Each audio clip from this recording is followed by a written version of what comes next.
Hurot yun. Yan po yung mga anak ng eskwela.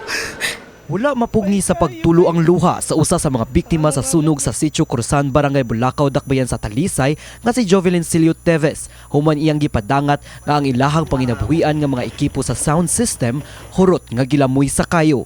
Atol sa pagasunog sa ilang lugar ni atong Sabado, Hunyo 6 nga miapekto og gatusan ka mga individual.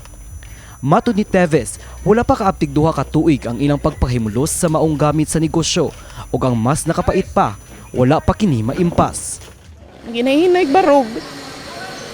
Ya. Pasabot atong mataw nga mga utang na. Hindi sa ating magatag. Kung nahurot ang pangnegosyo sa pamilyang Teves, lisod sad ang kahimtang sa mga apektadong tinunan nga mibalik na sa pagtungha karong simanaha. Bisan og nangaugdaw ilang mga school supplies. Apan bisan pa man niining pagsuway, padayon gihapon sila sa ilang tinguha nga mo'y eskwela. Sama na lang niining usa ka batang tinunan nga among naabtan nga lunch break diri sa Bulacau Gym nga mao'y nagsilbing ilang temporaryong Pinoy-anan. Sa 28 ka mga pamilya nga napiktuhan sa sunog, dili mo menos sa 14 ka mga pamilya ang namuyo sa mga tent dinhi. Usa niini ang 62 anyos nga si Evangeline Alonzo Araraw.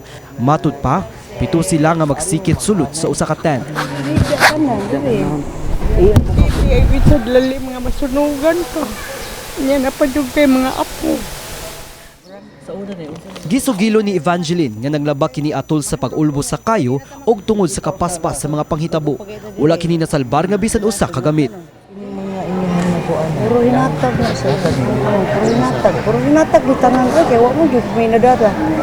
Tapos lawas ra gyud ang mabit-bit ito pagkahitabua. Bisan og dunay ceiling fan nga gimontar sa ilang evacuation center, lisod gihapon ang ilang kahimtang mao nga nanginguha kini nga makabiya na tungod sa kahadlok sa pagkatap sa mga sakit-sakit. Matod sa mga opisyales sa Barangay Bulacau, pipila na ka mga hinabang ang naabot alang sa mga evacuees gikan sa kagamahanan sa Dakbayan ug mga pribadong grupo. Gipangatagan sab ang mga biktima og libreng pagkaon apan naundang kini ni adtong Martes o gipangitaan pa og paagi nga mapadayon. Matod pa, paspas ang pagkonsumo sa ilang barangay resources kay tulo na kasunog ang nahitabo sa ilang dapit karong tuiga. Sigurado mang makabalik sa pagpatukod og balay human nasayran gipatag-iya sa mga fire victims ang luna gibarugan sa ilang balay dinhi sa Sitio Cruzan, Barangay Bulacau, Talisay City. Problema sa materyales sa pagpatukod balik sa ilang panimalay ang ilang giatubang karon. Matud pa, duna nay hinabang pinansyal nga gitunol alang sa mga biktima. Apan igor kini sa ilang mga nagunang panginahanglan, mao nga naglisod pa sila sa pagpabarog og balik sa ilang mga panimalay. All in all, nakadawat ang atong mga evacuees niya og 30,000 pesos atong last Tuesday morning. Gipaningkamutan sab sa mga opisyales sa Barangay Bulacau nga makig-alayon sa usa ka tag-iya sa luna duol sa gym. Alang sa mga gustong magpa-relocate sa maong dapit aron mas maduol sila sa ilang panginabuhian. Dako sab kining ikatabang sa mga nasunugan ni atong Marso 26 na dili na makabalik sa ilang orihinal nga Pinoy-anan kay wala nila gipinag-iya ang maong luna.